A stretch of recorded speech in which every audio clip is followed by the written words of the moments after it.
Hello, and welcome back to Mass Effect. Um, Commander, you've received a new message at your private terminal. Last time, Tim sent us on a mission to the Collector ship, or collection ship, and revealed to us that he set us up. We were very much pissed. Let's see what the crew's reaction to this is. You had me so worried when you were trapped on the collector ship. Thank goodness for Edie. That sounds like more than just professional concern, Kelly. You're more than just my commander. You're my friend. Edie brought you back to me. If she had a body, I'd give her a big hug. I'm standing right here. Where's my hug? Welcome back, sir. Anyway, how may I help you, Commander? Is there anything I should know? You have unread messages at your private terminal. Tally seems very distraught after receiving a message. Maybe you could check in on her down in engineering. Samara would like to see you in observation on the crew deck. Anything else, Commander? That'll be all. I'll be here if you need anything. Looks like the crew really wants to talk to me. Okay. So the Collectors were once Protheans, repurposed by the Reapers. What a sad end. Makes you wonder if the Keepers on the Citadel were once something different. Most likely. Commander. Really? Nothing from... What do you think about the people we're picking up? Well, about the ones you went out with last, I would never say anything against Miranda, and expect to survive the reprisal. Samara feels like she could shoot me in a very tranquil way, which does not make me feel any better about it. It's just my opinion, though. There's really no need to go spreading it around. I assume everything is going well up here? Quiet enough. What the... Trouble? No, it's nothing. Son of a... Very funny, Edie. Real original. Stop it. You did insist on manual control, Mr. Moreau. That's it for now. See you, Commander.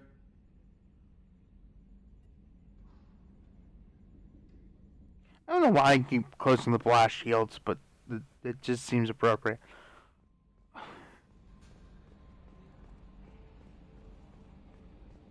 Alright, so let's check on what these messages are, even though I have the pretty good feeling that they're not going to be all that important. What the hell? Okay. Tombs. The hell kind of games are you playing, Shepard?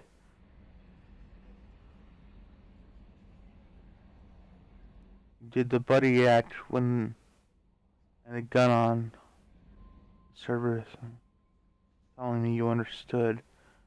Now I find that you're working with Cerberus. Tests were done to me that you can't even imagine. For years, Cerberus did them. They tortured me. Yeah, this was... That's from an Alliance soldier that, I think I did the mission without you guys. It's only because I was just cleaning up everything.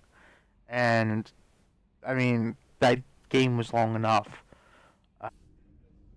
Toombs' short story is that he, was, part of your squad that,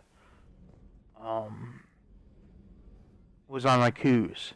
And he was a survivor, just like you. But Cerberus found him and ran tests for however long. I am glad you came. I must ask for your help. That is not easy for me. It's all right. Just tell me what you need. When we met on Ilium, I told you about a very dangerous person I was pursuing. Using the information you obtained, I have located her. She's been going by the name Morinth. I would like to apprehend her before she disappears again. Didn't you say you'd pick up her trail after our mission? I know where she is, right now. In a month, she may be gone. This is the best opportunity I've ever had. Where is she? Omega, a nightclub called Afterlife, which seems a perfect place for her to hunt. How important is this? Killing her has been my focus for 400 years. It is the most important thing in my life, and the reason I became a Justicar. Tell me about her. She is an Ardat-Yakshi. It is a term from a dead Asari dialect. It means demon of the night winds, but that is mythology.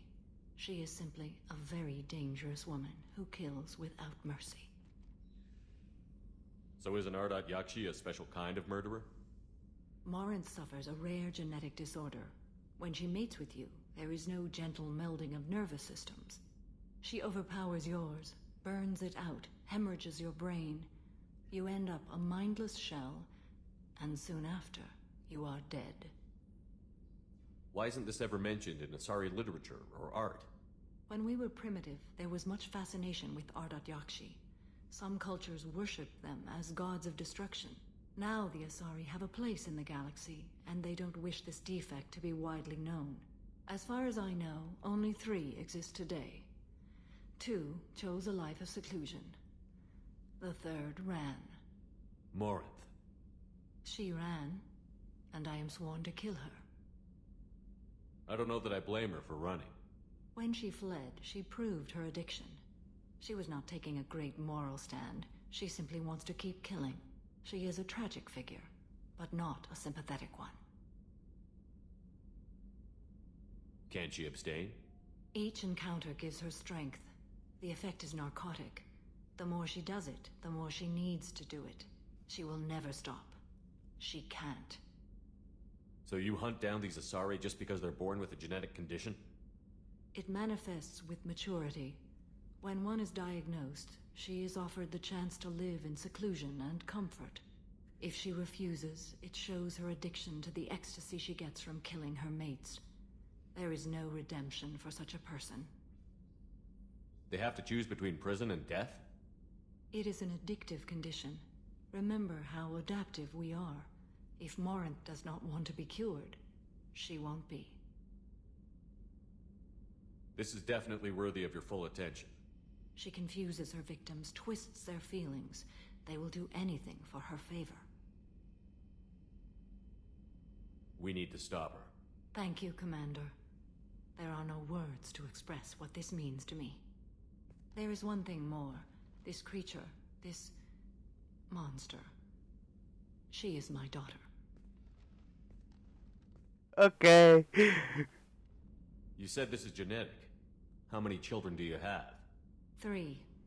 And 3 Ardat-Yakshi are in existence today. It is as it sounds. Morinth was always the wild one.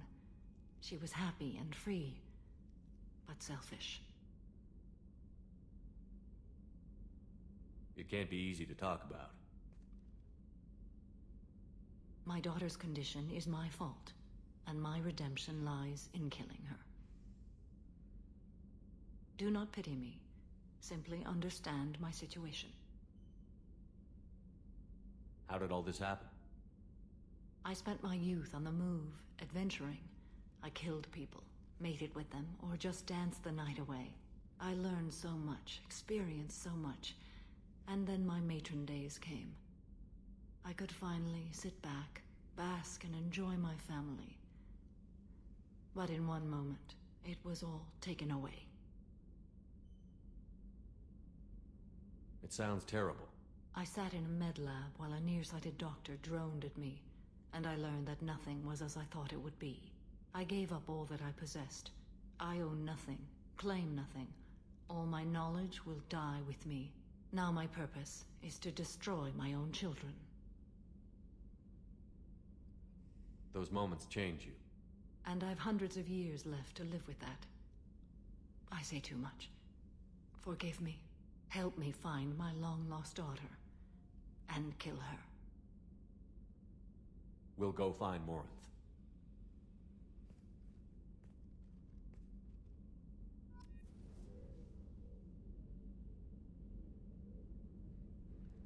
Okay. The ship had a bit of turbulence there.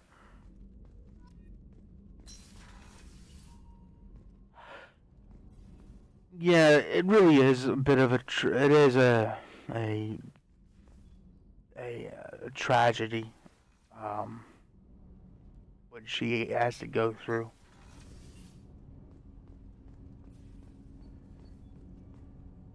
Do you need something? Have a few minutes to talk? If you wish. The last time we talked, you started speaking about a past event, as if you were watching it. Drell have perfect memories. We can relive any moment in our lives with perfect clarity. It's difficult to control at times. Some of us disappear into, let's call it solipsism. What do you mean, solipsism? When a memory feels as real as life, it's as valid as life. Thinking about a moment brings back the smell of cut grass, the warmth of another's hand on yours, the taste of another's tongue in your mouth. Wouldn't you rather lose yourself in such a memory than spend the night alone, staring at walls of metal and plastic?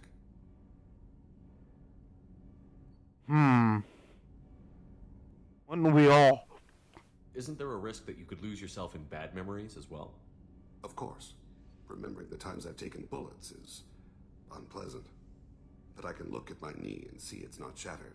The memories that are hard to escape are those of despair. You can remember everything that happened in your life? Nearly. I expect if we remembered the birth trauma, we'd never recover from it. You can relive every assassination you've ever made? In perfect detail. Every mistake I made. Every target's last breath. That sounds difficult. At any moment, you could relive the guilt. Guilt? No. I've never felt any particular guilt about my contracts. My employers killed them. My body was only the tool they used. If you kill a man with your gun, do you hold the gun responsible? No. But then again, my gun doesn't have free will. My gun can't decide right from wrong. You clearly do. My soul does. But my body is merely flesh. Flesh whose reflexes were honed to kill. Drell minds are different from humans. We see our body as a vessel, and accept that it is not always under our control. That's awfully convenient. So if I shot you dead right now, a Drell court wouldn't convict me? You'd be guilty because you chose to shoot me. If my reflexes caused me to draw and fire when I saw your gun come up, I would be innocent. Humans often believe in a soul distinct from the body. A spirit responsible for moral reasoning that lives on after the body's death. Our belief is just a bit more literal.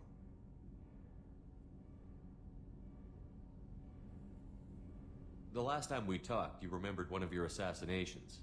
Something about sunset-colored eyes? That time. Laser dot trembles on the skull. Spice on the spring wind. Sunset eyes, defiant in the scope. A bystander noticed my spotting laser and threw herself between me and the target. She couldn't see me, but she stared me down. It was odd that you just blurted that out. Just another vivid Drell memory? No. She was a vivid person. Did you take the shot? Not that day. I should get back to my duties. Shepard, I appreciate these chats we have. You've spent a lot of your life alone, Thane. Work fulfilled me. Reading. I barely spoke to anyone outside my family. It seems there will be no one to mourn me when I die. You're the only friend I've made in 10 years. He's a strange man, but he is a good one. The rest of us lose as much as you do when you hold yourself apart. I found it difficult to sit in the ship's mess for meals. I'm used to keeping my back against a wall, facing the doors. I'm trying to relax. Find my center. Yet he sits in that chair instead of the other one, which faces the door.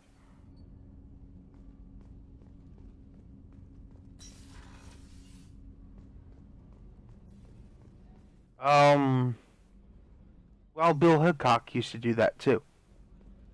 Pick the corner seat so you could watch the door.